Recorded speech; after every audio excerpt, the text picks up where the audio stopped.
Halo anak-anak, bertemu kembali dengan Bapak di media belajar online. Anak-anak, bagaimana keadaan kalian hari ini? Masih tetap bersemangat kan? Bapak yakin kalian masih tetap bersemangat untuk terus belajar, walau pembelajarannya dilakukan secara jarak jauh.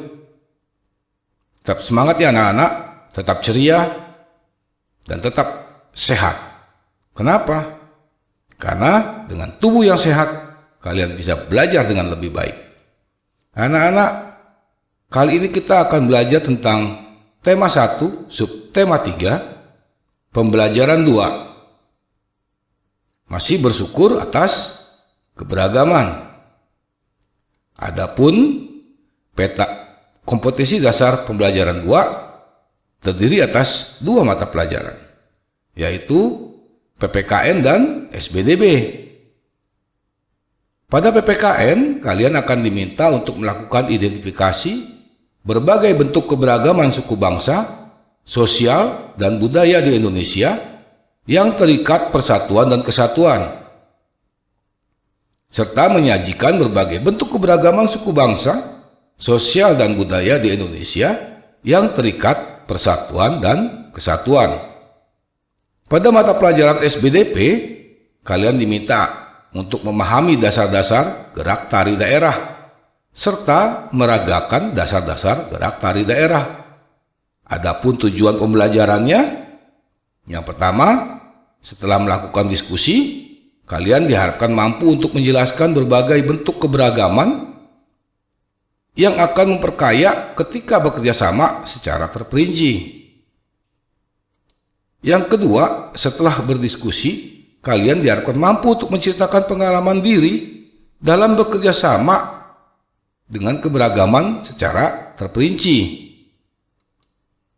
Yang ketiga, setelah berlatih, kalian diharapkan mampu mempraktikkan tarian Bungong Jumpa dengan formasi dan iringan musik. Anak-anak, seperti yang telah kalian ketahui, Indonesia memiliki berbagai bentuk keberagaman.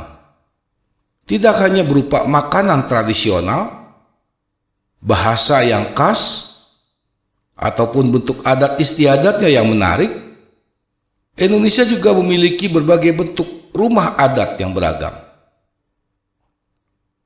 Setiap daerah di Indonesia mempunyai rumah adatnya masing-masing. Di bawah ini ada beberapa contoh rumah adat yang ada di Indonesia. Coba kalian perhatikan. Ada rumah gadang dengan bentuknya yang unik, rumah Aceh, rumah Balai Batak Toba, rumah adat Tongkonan, Baleo atau rumah adat Provinsi Maluku, dan rumah adat Bangka Belitung.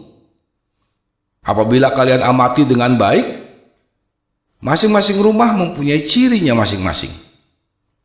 Tiap rumah berbeda-beda. Demikian juga daerah-daerah yang lain. Anak-anak, dalam menghadapi perbedaan,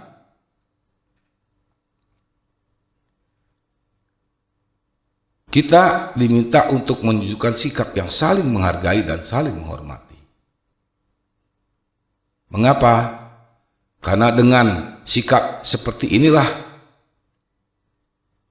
persatuan dan kesatuan tetap dapat dijaga. Sekarang kita simak teks yang ada.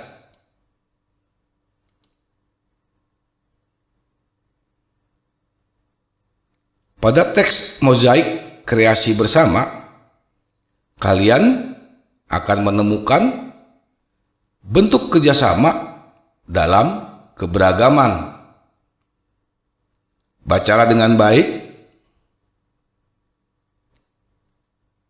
dengan teliti tiap paragrafnya. Apabila kalian kesulitan dalam membaca dengan tenang, cobalah kalian klik tanda stop atau pause agar kalian bisa membacanya dengan lebih baik.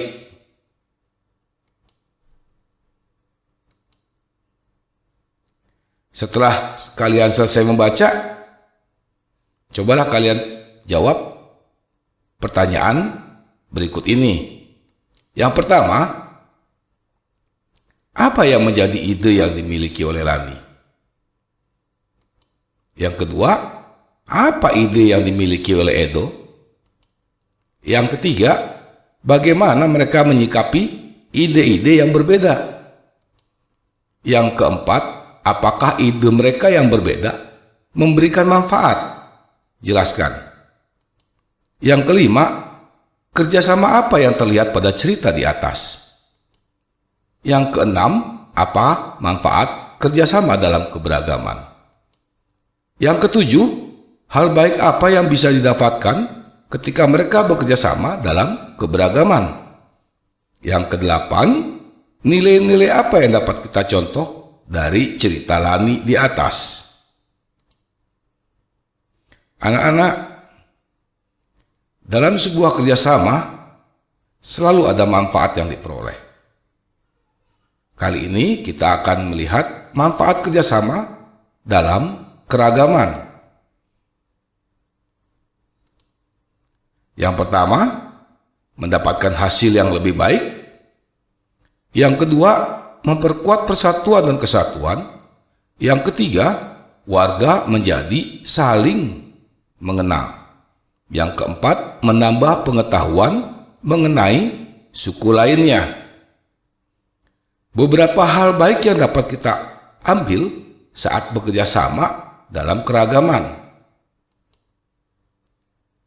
Di antaranya yang pertama, kita belajar menghadapi sifat teman yang berbeda-beda. Seperti kalian ketahui,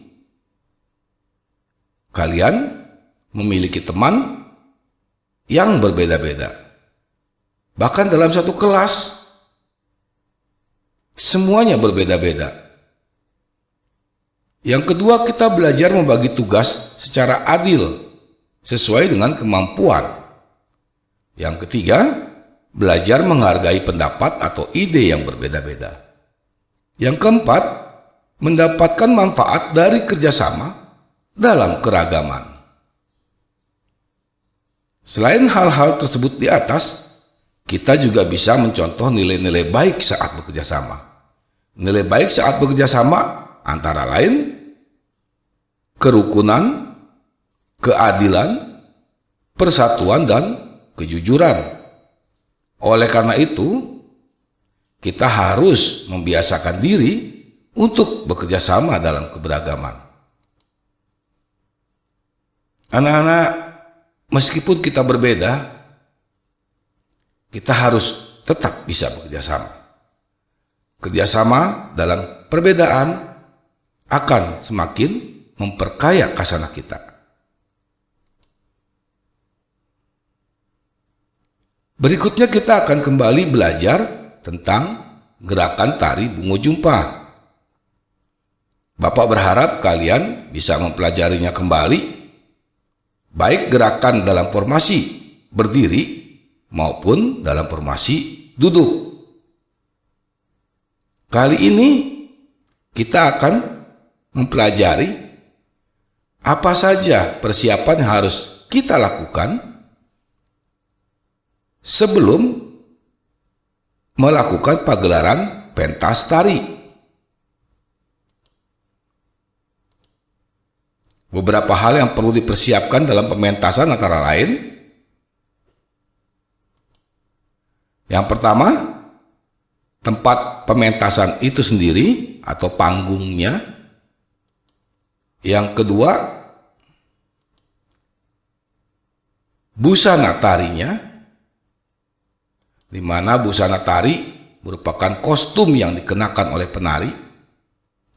Busana tari merupakan unsur pendukung yang sangat penting. Kenapa? Karena dengan busana tari yang jelas, maka semakin jelas cerita yang ingin disampaikan dalam tarian tersebut. Yang ketiga, properti tari. Seperti halnya busana tari, properti tari merupakan perlengkapan yang dikenakan.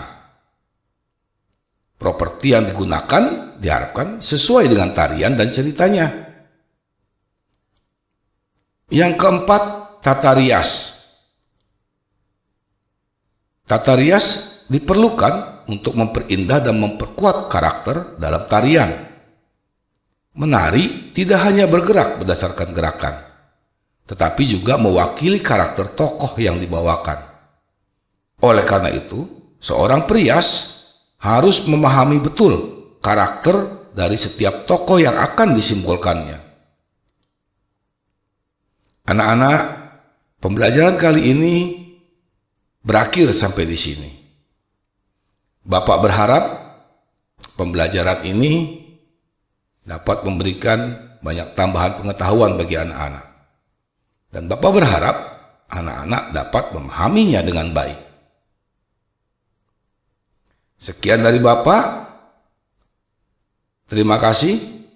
Sampai berjumpa kembali dalam pembelajaran selanjutnya.